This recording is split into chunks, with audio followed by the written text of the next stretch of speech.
İşğaldan azad olunan ərazilərdə həyata keçirilən geniş miqyaslı bərpa və yenidən qurma prosesi sürətlə davam etdirilir. Bu prosesin daha bir mərhələsi məskunlaşma olan yaşayış məntəqələrinin telekommunikasiya xidmətləri ilə təmin edilməsidir. Bu dəfə isə Ağdam və Kəlbəcər rayonlarında telekommunikasiya xidmətləri qurulub.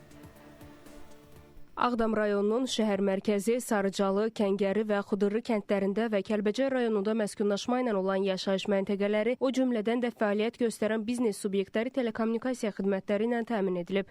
Müasir avadanlıqların quraşdırıldığı yüksək sürətli internetin təminatı tək Ağdam şəhərinin mərkəzində deyil, daha 3 kəndini də əhatə edib. Operatordan xahiş edirəm göstərsin.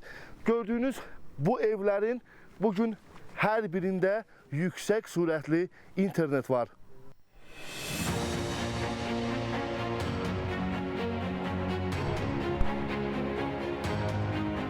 Ağdam rayonu ərazisində internetlə daxil olmaqla telekommunikasiya xidmətləri ümumi olaraq 974 ev təsərrüfatı və 23 biznes subyektini, Kəlbəcər rayonunda isə 121 ev təsərrüfatı və 22 biznes subyektini əhatə edib.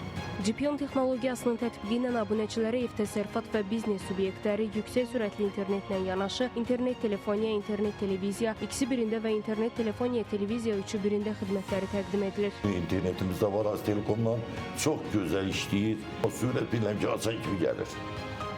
İnterneti vuran kimi, YouTube'u vuran kimi gəlir qardaş. Rahat internetlə danışırıq. Bunun neyinə bundan yaxşı nə olmalı ki? Hər gözəl, hər şey gözəl. Allah'ın şükürler olsun ki, kəndə gəlmişik. Uşaqlarla danışırıq, ona görə benim belə danışabiliriz. Kəlbəcər rayonunda da bütün mümkün imkanlar yaradılıb. Məskunlaşma olan ərazilərdə yüksək sürətli internet xətti çəkilib. Vətəndaşlar bu xidmətlərə qoşulmaq üçün Aztelekomun 170 çağrı mərkəzinə zəng edə, ərazi üzrə xidmət göstərən Ağdam, Kəlbəcər şöbələrinə, həmçinin qurumun rəsmi saytı vasitəsilə müraciət edə bilərlər. İlham Məmmədov, Fidan Səfər, Spice xəbər.